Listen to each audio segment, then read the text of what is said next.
In some ways, I think it's quite disappointing seeing these bars because the gold is an exciting element. It has interesting chemistry, and it's just sitting here doing nothing.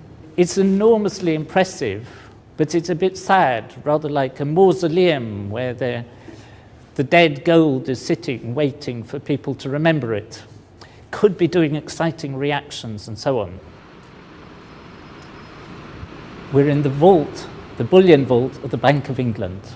I've never seen so much gold. In fact, I've never seen so much of any element. So we're standing here, and each shelf here has got a ton of gold, which is worth £35 million at today's price. Tomorrow it might be worth even more.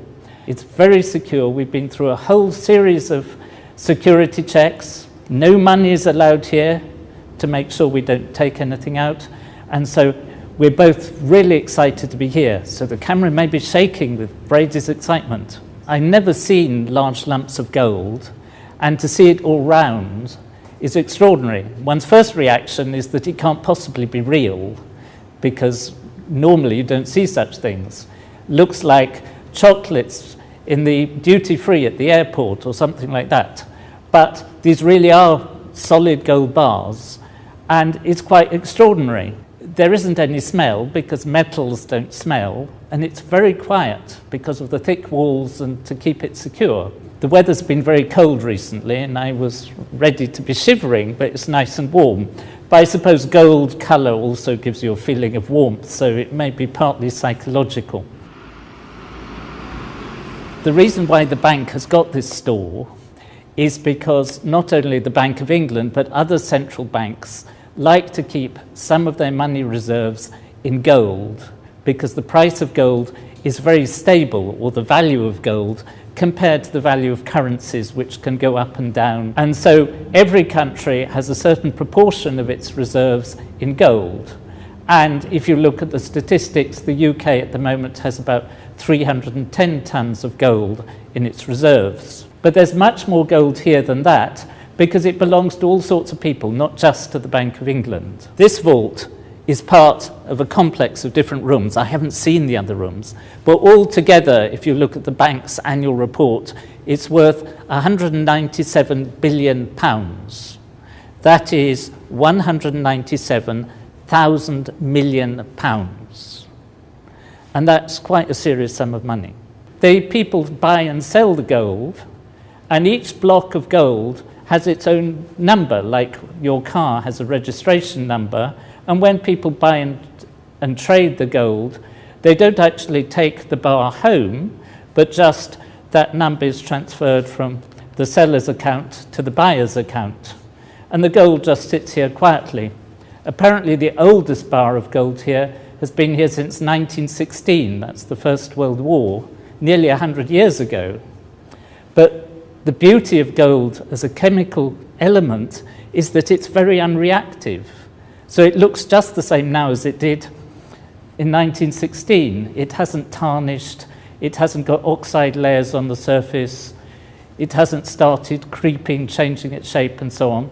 So come over here, because they've given me two bars that we can look at.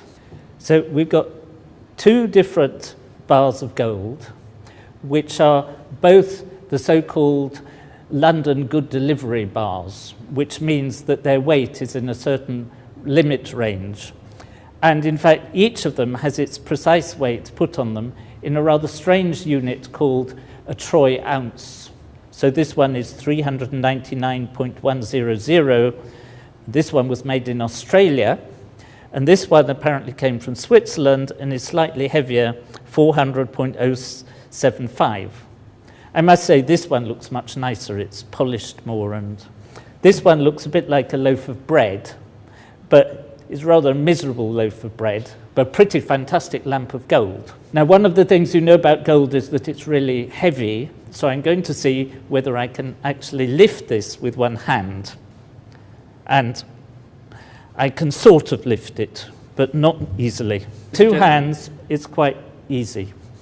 So this weighs, each of these in more understandable units, weighs something like 12.4 kilos or 28 pounds.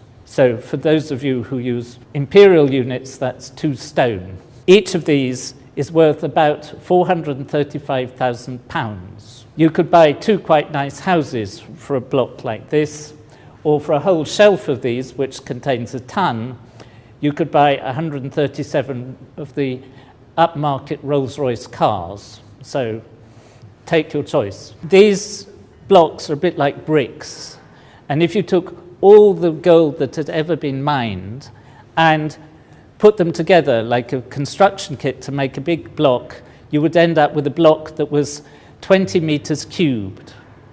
That's 60 feet on each side, which would easily fit, for example, under the legs of the Eiffel Tower. Wouldn't look all that big just as a building on a street. And that's all the gold there ever has been. I did a little calculation on the way here that I weigh about the same as 6 of these bars of gold, which means that if I were worth my weight in gold, I'd be worth a bit over £2.5 million. I was a bit disappointed, thought I might be worth more, but still.